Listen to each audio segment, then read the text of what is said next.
Yung iba namang babae, ang gaganda, pero side chick sila, pangatlo sila, or pangapat sila. Why? Sayang ang tangkad mo, sayang ang pogi mo. Kaya nga maraming babae ang single ngayon dahil ang totoo, kami ang irreplaceable. Dahil mahirap para sa inyo. Ba't ang tanong, anong meron ka na wala sa ibang babae? Eto na nga po. Ayun. What's up guys? Ang init. Biglang umaraw. Mamaya ulan to, mga hapon. Kabisado natin yung ulan, ropa. Kaya usually hindi tayo nagdadala ng kapote. Kinakabisado natin kung anong oras umuulan. Parang babae. Dapat kabisado natin kung paano sila tuyuin, kung anong araw, kung kailan, anong oras.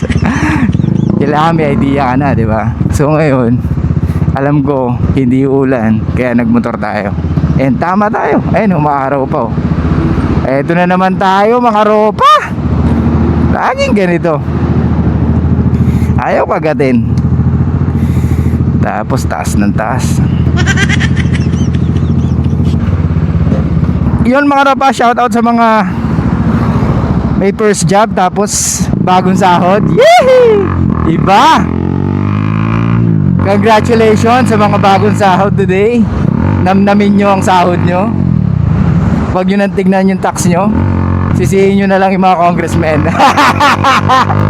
Okay mga ropa, pag-usapan natin. Ang tanong ni ropa sa atin, sabi daw ng kanyang EA, replaceable daw siya. Madali daw maghanap ng lalaki or madali daw maghanap ng kapalit. Pag daw naghiwalay sila, madali daw humanap ng ipapalit sa kanya.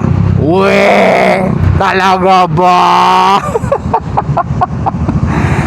Unang-una, kung totoo yan, bakit ang taas ng percentage ng mga single women?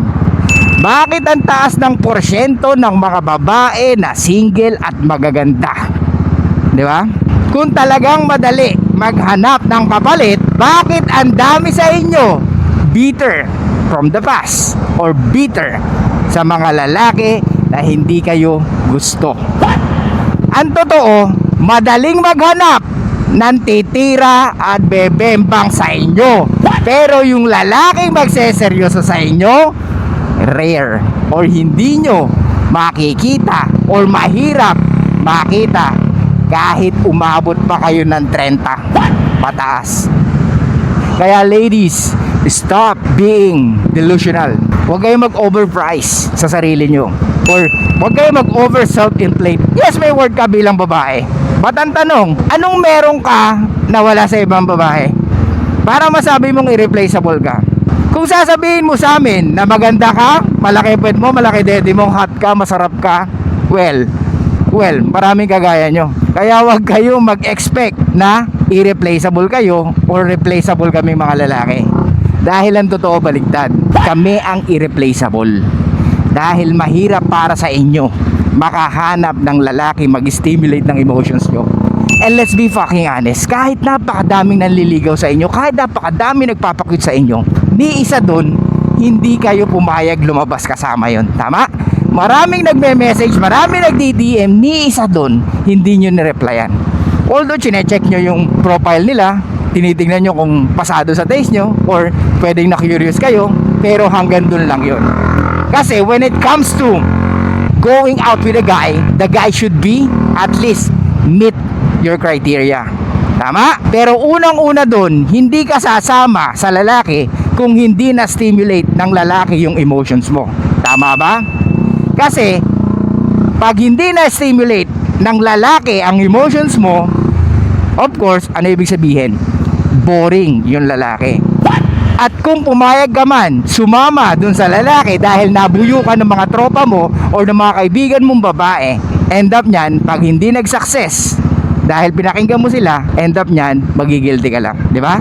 Nagigilty ang babae na lumabas kasama yung isang lalaki dahil nabuyo lang siya ng mga kaibigan niya. Kasi ang totoo, hindi naman niya talaga gusto yon. Pinilit lang siya ng mga kaibigan niya na lumabas kasama yon dahil matagal na siyang hindi lumalabas. Kaya nga maraming babae ang single ngayon dahil ang totoo, hindi sila makahanap na lalaking kaya mag-stimulate ng emotions nila. or yung mga lalaki na kayang mag-approach, mag-make ng conversation, at lalong-lalo na yung mga lalaking sanay mag-create ng attraction. Mahirap, ladies, humanap ng ganun lalaki because most of men are invisible sa mga mata nyo. Tama? Kaya nga pag may isang lalaki na very attractive, very charming, kahit hati-hati kayo, okay lang sa inyo, wag lang siyang mawala at basta maging part ka ng buhay niya. And that's the fucking truth. Okay? Para ba, paki-forward nga ro sa mga babaeng kakilala nyo na masyadong mataas ang tingin sa sarili niya, na masyadong tingin niya is lahat ng lalaki may gusto sa kanya, or kung may gusto sa kanya, bakit wala siyang boyfriend or bakit single siya, di ba? Kaya mga ropa, ito yung lagi nyo tatandaan, kailangan nyong maging attractive. You should know how to make yourself attractive. Okay? May mga bagay na hinahanap ang mga kababaihan, pero hindi ka makakalusot kung hindi ka attractive. Okay?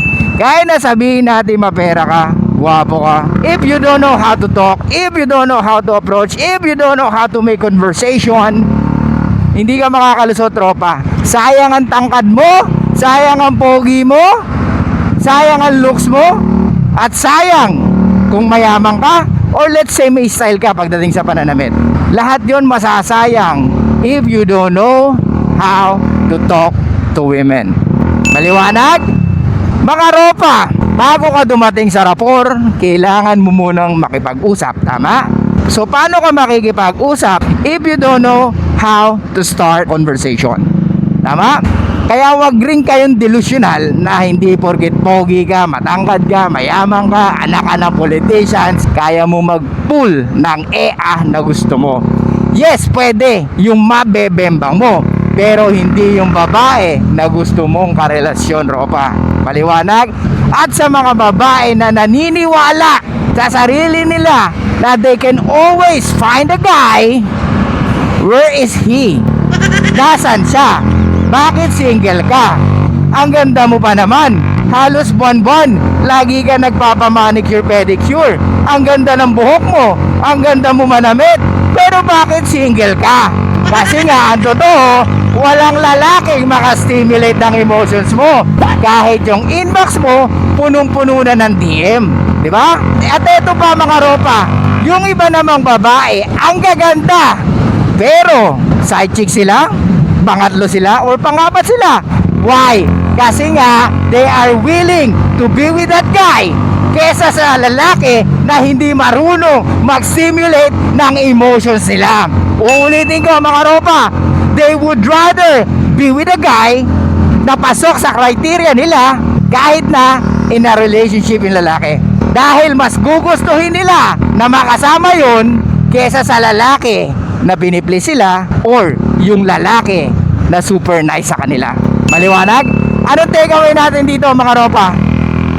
Huwag kang masyadong matreten kung gwapo yung dumidiskarte sa kanya. Huwag kang masyadong matreten kung mayaman ang pamilya niya. Huwag kang masyadong matreten kung magaling siyang pumorma. The question is, kung nandun ka sa situation na na-stimulate mo yung emotions niya, mas lamang ka, ropa. Maliwanag? Kaya uulitin ko, ugaliin nyo, i-disqualify ang sarili nyo pagdating sa mga babae. Why? Kasi mas mag-iiba ang kilos nyo pag hindi kayo outcome dependent. Okay? So yun lang guys, thank you so much. I'll see you guys next time. And bye-bye. Show up, peace out, and be fucking mysterious mga ropa. Okay, pwede tayo sumingit.